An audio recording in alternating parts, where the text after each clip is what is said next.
Yo, salut Techos, c'est Mickaël de tech2tech.fr. Aujourd'hui, on se retrouve pour parler d'Acronis. Acronis, c'est un logiciel dont j'ai déjà parlé. J'ai dû faire plusieurs vidéos puisque c'est un logiciel que j'affectionne particulièrement puisque je l'utilise depuis quelques années maintenant, presque une dizaine d'années. C'est un outil très complet de sauvegarde qui va vous permettre de sauvegarder votre PC ou vos disques. Mais personnellement, je l'utilise surtout puisqu'il y a la possibilité d'utiliser un média de boot. Donc ça peut être sur clé USB ou lecteur CD, enfin ou sur CD. Et ça va vous permettre de booter sur n'importe quel ordinateur pour faire une sauvegarde. Donc on va regarder cette nouvelle version, donc Acronis TrueImage 2017, qui apporte quelques nouveautés, mais on se retrouve avec une interface qu'on connaît déjà si on a utilisé Acronis TrueImage 2016, puisque c'est la même. On va retrouver juste quelques fonctions supplémentaires. Dans cette première fenêtre, c'est la fenêtre de sauvegarde de l'ordinateur. Donc on va pouvoir sélectionner ce qu'on veut sauvegarder. Ça peut être tout le PC. Donc là, en l'occurrence, moi, j'ai plusieurs disques dessus. Donc là, il me propose de sauvegarder jusqu'à 1 Tera 8. Donc ça fait beaucoup. En général, je sauvegarde plutôt juste le disque système. Donc on peut tout à fait changer la source et sélectionner soit le PC complet, un ou plusieurs disques, une ou plusieurs partitions, pardon, et des fichiers ou des dossiers, ou les deux. Et ici, on voit une des nouveautés, c'est qu'on va pouvoir stocker nos données sur notre NAS sans se prendre la tête. Pourquoi sans se prendre la tête? Puisque finalement, ça a toujours été possible de sauvegarder sur son NAS, mais il fallait connaître le chemin UNC, c'était vraiment pas pratique. Là, il va tout de suite scanner votre réseau et regardez s'il y a un serveur NAS, et ensuite vous aurez la possibilité de mettre vos backups directement sur votre NAS. Donc ça, c'est une des nouveautés et c'est plutôt pratique. Donc là, on va par exemple lancer la sauvegarde pour un disque système. Donc je vais sauvegarder mon disque système. Je fais OK. Et ensuite, j'ai plus qu'à choisir l'emplacement de la destination. Donc en l'occurrence, moi je sauvegarde tout le temps sur mon NAS. Donc je sélectionne mon NAS. Et automatiquement, il reconnaît mon NAS. La première fois que vous le lancerez, bien entendu, il vous demandera les identifiants. Donc on met les identifiants.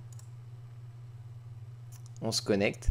Et ensuite, on aura la possibilité de sauvegarder sur un des dossiers du NAS. Donc là, on va pas faire une sauvegarde puisque c'est pas le but. Là, c'est vraiment l'idée, c'est de vous montrer les nouvelles fonctionnalités.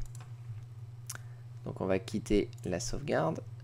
Dans la deuxième fenêtre, faut savoir que depuis Acronis 2016, Acronis mise beaucoup sur le cloud et du coup vous avez beaucoup de fonctions qui vont vous permettre de sauvegarder sur le cloud. Si on revient sur la fenêtre de sauvegarde tout à l'heure, on voit qu'ici dans les destinations, on va pouvoir sauvegarder sur le cloud, sur un disque dur externe, sur votre serveur NAS ou sur un endroit personnalisé. Ça peut être sur un autre disque de votre PC par exemple.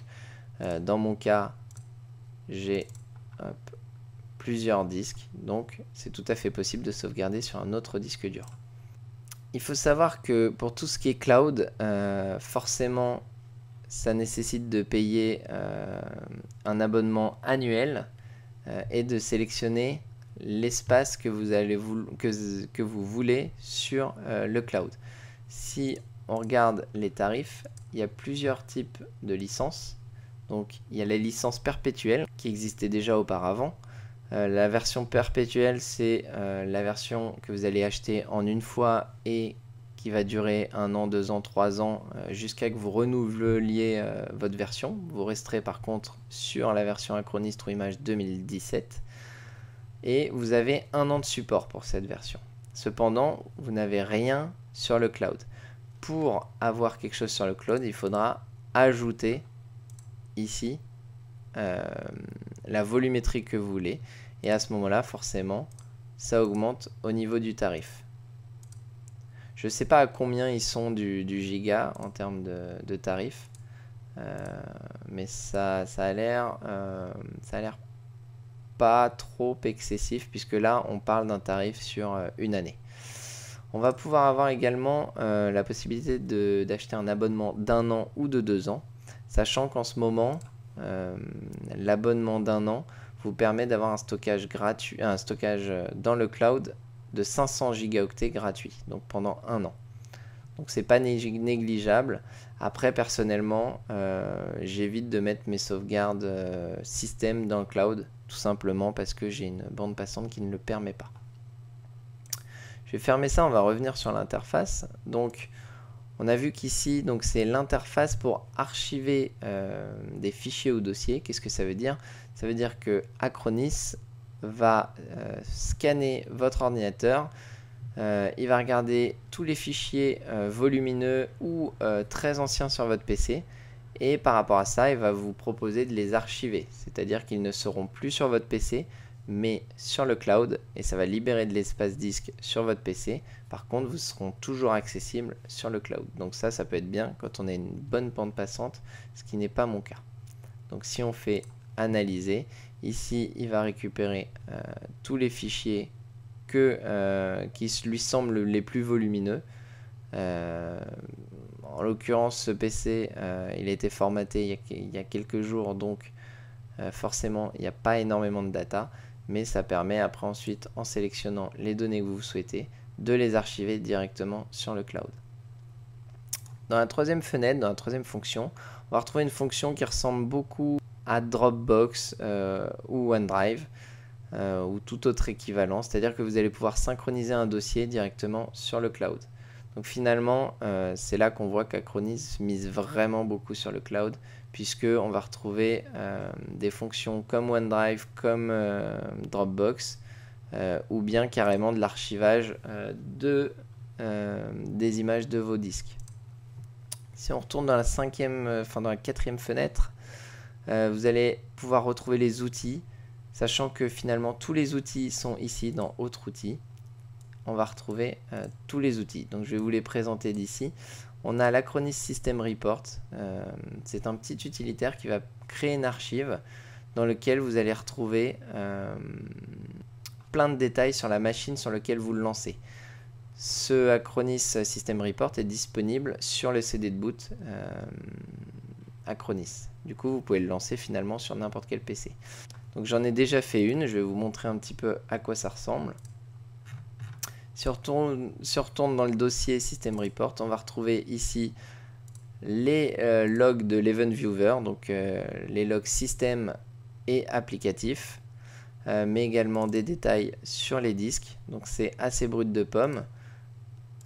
Les groupes qui sont créés sur l'ordinateur, les utilisateurs, mais également quelques infos réseau, puisqu'on voit qu'il y a des pings qui sont effectués pour vérifier que la connexion est bonne, et également un trace RT qui va permettre de savoir par quel relais vous passez, par quel routeur. Donc ça peut être pratique sur des machines qui ne fonctionnent pas bien pour avoir un peu plus d'infos. Si on retourne dans les Tools and Utilities, donc les outils et les utilitaires, on va retrouver ici la possibilité d'ajouter un nouveau disque, par exemple pour un disque neuf, à savoir que ça, il n'y a pas besoin d'aller là-dedans. Vous allez tout simplement dans la gestion du disque et vous allez pouvoir ajouter vos disques directement d'ici. Donc ça, c'est pas forcément hyper utile. On a ici la possibilité de créer notre média de boot, donc sur CD ou sur DVD. Donc le support de démarrage de Secours Acronis qui vous permettra de faire des images de disques durs à froid directement en bootant sur le média. C'est plutôt pratique. Ici dans Clone Disque, vous allez pouvoir cloner un disque. Donc si vous avez besoin de faire une copie d'un disque dur, vous pouvez passer par ça. Il existe aussi, je l'avais déjà testé puisque je l'utilise, des boîtiers comme le ICBox qui permet sur lequel il y a 2 slots disque dur qui permet directement de faire la copie ou le clone de votre disque de façon hardware. Drive Cleaner, c'est un outil plutôt pratique puisqu'il va vous permettre de supprimer totalement les données d'un disque dur, puisque comme j'ai déjà expliqué dans dans une autre vidéo, si vous formatez votre disque dur juste avec Windows et que vous revendez votre ordinateur, il est tout à fait possible de récupérer les données. Du coup, là, avec Acronis Drive Cleaner, vous allez pouvoir directement sélectionner les disques à formater ou la partition à formater, là où les partitions. Et ensuite, vous allez pouvoir sélectionner un algorithme à utiliser qui permettra, en fonction de la méthode utilisée, de ne plus jamais pouvoir récupérer les données sur le disque en question.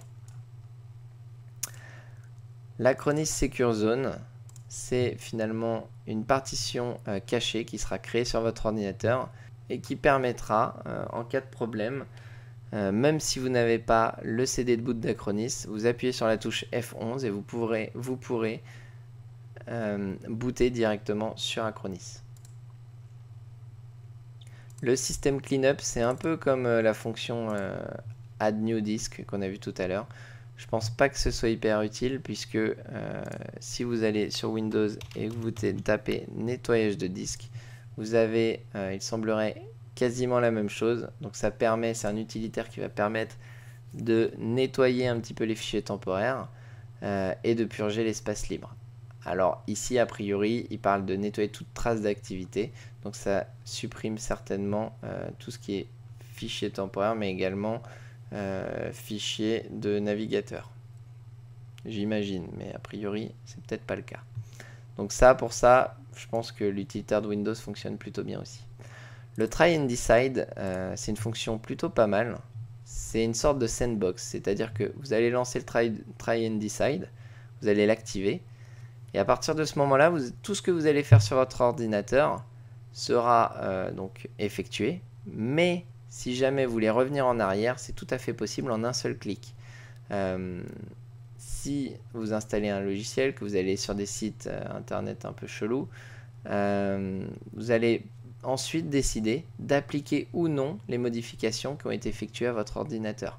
Donc pour tester par exemple un virus ou pour tester une application, c'est plutôt pas mal puisque ça vous évite de pourrir votre ordinateur.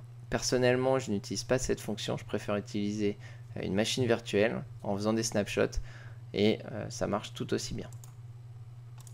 Donc ça, c'est tous les outils qu'on peut retrouver ici. On voit que j'ai pas parlé donc de l'Acronis Universal Restore. Donc ça, c'est ce qui va vous permettre de faire une sauvegarde de votre PC et de pouvoir ensuite l'appliquer sur une sauvegarde de votre disque et ensuite de pouvoir l'appliquer sur un autre périphérique qui n'a pas la même architecture, qui n'a pas le même processeur, qui n'a pas la même carte graphique. Voici à quoi ça sert Acronis Universal Restore. Ça fonctionne plutôt bien, ça arrive que ça ne fonctionne pas. En tout cas pour mon cas, ça m'est arrivé que ça ne fonctionne pas, mais c'est quelque chose que j'ai déjà utilisé. Ici on voit qu'il y a application mobile, ça va permettre finalement de sauvegarder vos périphériques mobiles, donc tablette ou smartphone, à partir du moment où ils sont sur Android ou iOS. Parallel Access, c'est une sorte de contrôle à distance de votre ordinateur. Personnellement, je ne l'ai jamais utilisé puisque j'utilise TeamViewer, donc je ne sais pas si ça fonctionne bien ou pas. Ensuite, autre outil, c'est ce qu'on a vu tout à l'heure. Si on continue, on va aller dans le tableau de bord. Le tableau de bord, c'est une des nouveautés d'Acronis 2017 puisque du tableau de bord, vous allez pouvoir surveiller vos backups, mais vous allez pouvoir aussi sauvegarder vos réseaux sociaux. Donc finalement, il parle de réseaux sociaux au pluriel, mais c'est juste Facebook. Et vous allez pouvoir sauvegarder vos appareils mobiles. Dans votre compte, vous allez avoir un détail du type d'abonnement que vous avez ou du type de licence, si c'est une licence perpétuelle ou non. Donc là, on voit que moi, je suis sur un abonnement d'1 an avec 1 Tera d'espace disque sur le cloud. Et ensuite, dans les paramètres, donc une des nouveautés, ça va être la notification par courrier électronique qui n'existait pas avant. Vous allez pouvoir être notifié en cas de réussite ou d'échec de votre sauvegarde, donc directement par mail. Donc finalement, les nouveautés, quelles sont-elles? On retrouve donc la sauvegarde de Facebook. Ouais, bon, ça c'est pas exceptionnel. On retrouve la possibilité de manager, de gérer ses backups à distance, donc via le dashboard Acronis. Donc ça, c'est plutôt pas mal, puisque quand vous n'êtes pas chez vous, vous allez pouvoir vérifier que le backup a été correctement effectué ou pas. Vous allez pouvoir également vérifier ça via la notification mail. Donc ça, c'est nouveau également. Vous allez pouvoir chiffrer vos données en AES 256 bits, donc ça c'est nouveau également, ce n'était pas possible avant. Donc ça améliore la sécurité de vos backups. Donc la possibilité de voir les NAS directement connectés à votre réseau. Donc ça c'est plutôt pratique puisqu'ils sont maintenant détectés automatiquement. Donc Acronis c'est plutôt un bon outil de sauvegarde puisque j'utilise depuis longtemps. Il en existe pas mal d'autres, des gratuits, des payants. Notamment chez les gratuits Vim et je crois qu'il y avait Backupper Pro aussi qu'on avait testé. Vim fonctionne plutôt bien, mais finalement il n'est pas aussi poussé que Acronis en termes de sauvegarde, en termes d'image. Moi je préfère quand même Acronis. On a également EaseUs qui fait un outil de sauvegarde. Il y en a certainement d'autres. Je sais que sur le forum des techs, vous parlez de plusieurs outils de sauvegarde. Donc n'hésitez pas à utiliser et à échanger à travers les commentaires de la vidéo. Je suis preneur. Si vous avez des outils à me faire tester, il n'y a pas de souci. Du coup, je vous ferai très bientôt une vidéo sur comment sauvegarder directement son PC ou un dossier ou un disque ou partition via Acronis. Ça vous permettra de voir un petit peu comment fonctionne l'outil, puisque là c'était vraiment plutôt une présentation de la nouvelle version d'Acronis TrueImage 2017. Donc j'espère que ça vous aura permis d'avoir une idée de cette nouvelle version et je vous dis à très bientôt dans une autre vidéo. Ciao ciao.